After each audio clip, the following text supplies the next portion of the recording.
ಈ ಬಿಜೆಪಿಯವರಿಗೆ ಅಧಿಕಾರ ಬಿಟ್ಟು ಇರಕ್ ಸಾಧ್ಯನೇ ಇಲ್ಲ. ಈ ಮೀನಿದೆಯಲ್ಲ ಕೆರೆಯಿಂದ ಹೊರಗಡೆ ಹಾಕಿದ್ರೆ ಹೆಂಗ್ ಒದ್ದಾಡ್ತದೆ ಹಂಗೆ ಒದ್ದಾಡ್ತಾವ್ರೆ.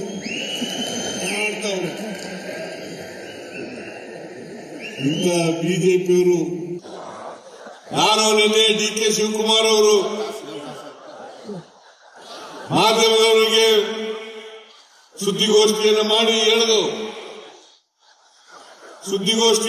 ಹೇಳಿದು ಇವತ್ತೇನಾದರೂ ಕೇಂದ್ರದಲ್ಲಿ ಅಧಿಕಾರಕ್ಕೆ ಬಂದಿದ್ರೆ, ರಾಜ್ಯಗಳಲ್ಲಿ ಅಧಿಕಾರಕ್ಕೆ ಬಂದಿದ್ರೆ, ಮತಗಳ್ಳತನ ಮಾಡಿ ಅಧಿಕಾರಕ್ಕೆ ಬಂದಿರೋದು ಅವರಿಗೆ ಮಾನ ಮರ್ಯಾದೆ ಏನೂ ಇಲ್ಲ.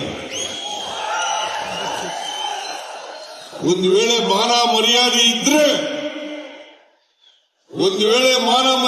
ಇದ್ರೆ ಅವ್ರು ಎಲ್ಲರೂ ಕೂಡ ರಾಜೀನಾಮೆ ಕೊಟ್ಟು ಮನೆಗೆ ಹೋಗ್ಬೇಕು.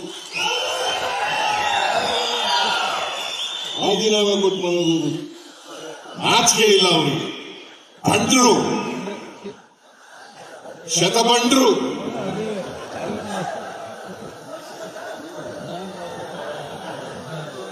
ಮತಗಳ್ಳತನ ಮಾಡಿರೋದು ನಾಗೇಪುರ, ಆಳಂದ, ಮಹಾರಾಷ್ಟ್ರ, ಹರಿಯಾಣ, ಕರ್ನಾಟಕ, ಮೊನ್ನೆ ಬಿಹಾರದಲ್ಲೂ ಮಾಡಿದ್ದಾರೆ. ದಿಲ್ಲಿನಲ್ಲಿ ವೋಟ್ ಮಾಡಿರ್ತಕ್ಕಂಥವರು ಬಿಹಾರದಲ್ಲೂ ವೋಟ್ ಮಾಡಿದ್ದಾರೆ. ಯಾರು ಅರ್ಹರಲ್ವೋ ಅವನ್ನೆಲ್ಲ ತಗೊಂಡು ಮತದಾರ ಪಟ್ಟಿಯಲ್ಲಿ ಸೇರಿಸಿದ್ದಾರೆ.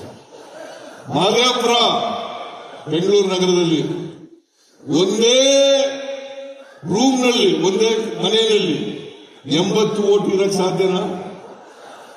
ಹೇಳಪ್ಪ, ನೀವೇ ಹೇಳ್ರಿ ನೀವೇ.